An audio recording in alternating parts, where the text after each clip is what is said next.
bari ma maka wani takaitaccen lokacin da aka yi waƙar kujerar tsakar gida, wallahi ina ɗaya daga cikin wanda aka tallata wannan waƙar. Ga wuri ga waina sansanin manazarta aikili na Hausa TV kar a bar ku a baya. Sa addu'a idona shekara ɗaya kenan, ina ganin zai kai shekara ɗaya kusan da wata 6 ma kenan. Ni dai in gan shi ya ganni da idona, in sa idona a cikin nashi ya kalle ni in kalle shi, akalla ba a kasar ba yanzu an kai shekara 1 da kusan wata 6.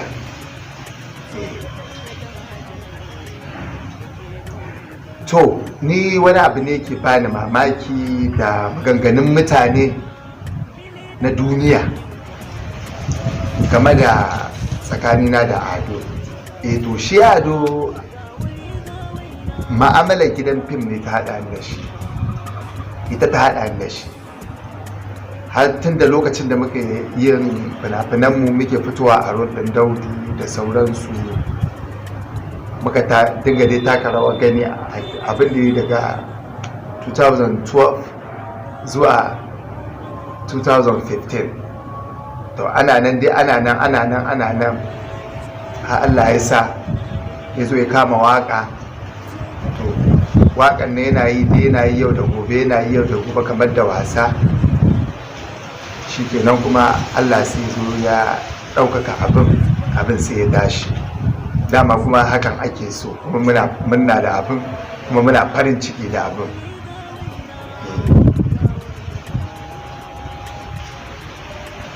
To abu na farko guda ɗaya, ni ba wai na guje shi ba ne, magana ta domin Allah har kamun wannan tambayar kuma ni ba zan ɓoye ba. Yawwa, shi Ado shi ya guje ni, shi yake guduna, ni ba ne na guje Ado ba. Tunda an yi lokacin da idan abu ya taso haka, kai bari ma maka wani takaitaccen lokacin da aka yi waƙar kujerar tsakar gida, wallahi ina ɗaya daga cikin wanda aka tallata wannan waƙar. Saboda kusan gaba ɗaya 'yan DJ wanda suke wasan gidan biki, wallahi kusan gaba ɗaya ni nake kai musu wannan waƙoƙin. In za a yi irin biki, lokacin ana kira na gidan biki, in je in yi irin performance ɗin nan, in ana bikin amarya da ango irin a wajen dina ɗin nan, ko wajen irin sa rana, ko wajen irin me ake cewa sa rana ake cewa, da wajen in za a sa wa amarya lalle, wannan dinar da ake yi.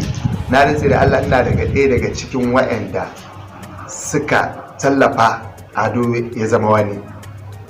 To kai sai da ta kai ta kawo wannan waka kujerar tsakar gida, fim ɗin marigayiya ne Aisha ɗan Kano, Allah ya ji kanta, Allah ya gafarta mata, kamar da wasa. Akwai kusan akwai wasu kalmomi da na bashi a wannan waka kujera tsakar gida, ya buga ta a cikin studio. Ta kai ta kawo sai da muka je Yamai, Nijar kenan, sai da muka je Yamai, muka je Tawa dai ta cikin Nijar da ka sani, muka hau wannan wakar, kuma muka samu alkhairi. Bayan mun yi kwana 2 a cikin garin Yamai, muka dawo muka sake komawa cikin Tawa kuma. To bayan nan mun dawo kuma ana nan je waka ta fara tashi, waka ta karbu, komai dai abubuwa alhamdulillah masha Allah, abinda ake so din Allah ya yarda, Allah ya karba. Wallahi ga maka abin sai ya bombe. To daga nan sai fara guduna.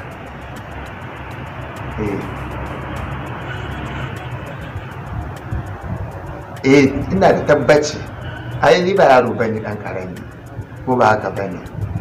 Duk ko na goye yanzu idan kai wa abu, wallahi ya san me kake nufi. Da ake goyo a bayan uwarsa, bare ni kaga ba yaro bane dan kararrami, na san ka jawo ni a jiki, na san kuma kora da hali, kai ba abin da ban sani ba, iya daidai wanda Allah ya bani basirar saninsa. Ta kai ta kawo akwai lokacin da idan na ɗaga waya na kira shi sai ce mun yana busy ko yana waka ko yana menene, irin ka kirawa mutum ma irin ana tare ka kira shi ma dan ka gaishe shi, amma shi sai ga kamar ko wani abin ne a cikin zuciyarsa. To Allah masani, ni ban sa abin da yake ransa ba, amma ni tsakanina da shi babu abin da yake cikin zuciyata ko na kullici ko na fatan tsiya ko kai mutum abu dai na wanda kamar fatan abin da bai kamata ba. Ni tsakanina da shi babu, tsakanina da shi kuma sai dai fatan alkhairi.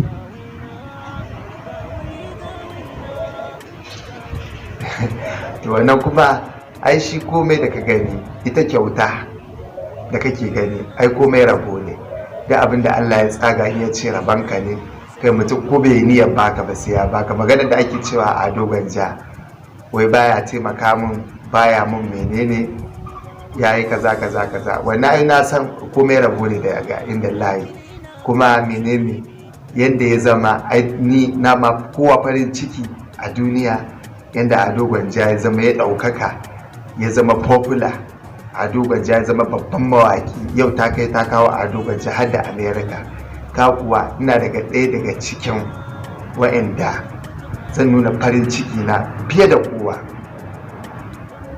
To zan iya cewa amini na, zan iya cewa a yanzu ni ba amini na bane, dan ni yanzu kabbar ma an gaya maka, amma cikin Kannywood cikar da ta batsewa da kewaye da tsakiya da gabas da yamma kudu da arewa, ba da wani aminin da zan ce maka yau ne gashi wanda muke wani aminantaka ko wani abin alkhairi ya zo ko wani abu ya zo a ce ya jawo ni, ba ni da wannan.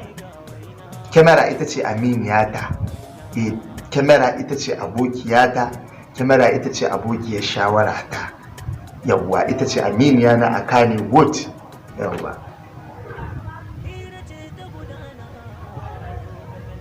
To ko a yanzu mun haɗu zaka ji ya ce min kilina, dama a waƙarsa na sami kilina, suna na Abubakar, yawwa. A yanzu zaka ga zai min tsiya, zai min barkwanci, ba canjawa ba wani abu. To Allah masani, ai ka san an ce sirrin ciki sai hanji, ban san me yake damunsa a ransa ba a kaina, amma ni abin da yake cikin raina har yanzu akan Ado Gwanja, wallahi tallahi alkhairi nake bin shi da shi, kuma shi ma ba zan ce yana bina da sharri ba ko yana bina da wani makamancin abin da zan ce ba na alkhairi ba ne. Tsakanina da shi ne ba zan kawo masa wannan ba, amma magana ta ya guje ni, ba ƙarya bane, ya guje ni ɗan Ado Gwanja. Tunda menene Ado Gwanja sai da ta kai ta kawo dama da ta zo masa, Ado Gwanja gaba ɗaya ya canja abokai, ya canja abokai, duk kusan waɗanda muke tare da su a baya gaba ɗaya ya aje mu a gefe. Yawwa wannan abu a gabansa zan faɗa, a bayan idansa zan faɗa, laifin da ya min kenan ni tsakanina da shi, amma bayan nan babu wani abu. To fatan da zan yi kuma da sauran jama'a namu na cikin masana'antar Kannywood, ina mana fatan alkhairi. Abin da ya daga dattijai iyayenmu kakanninmu na ciki, ya yi matanmu, ya yi mazanmu, ya yi abokai irin sa'o'inmu da sauransu dai, to wallahi ina kowa fatan alkhairi. Mu ci kuma gaba da haƙuri da junanmu kamar yadda muka saba a cikin Kannywood, mu ci gaba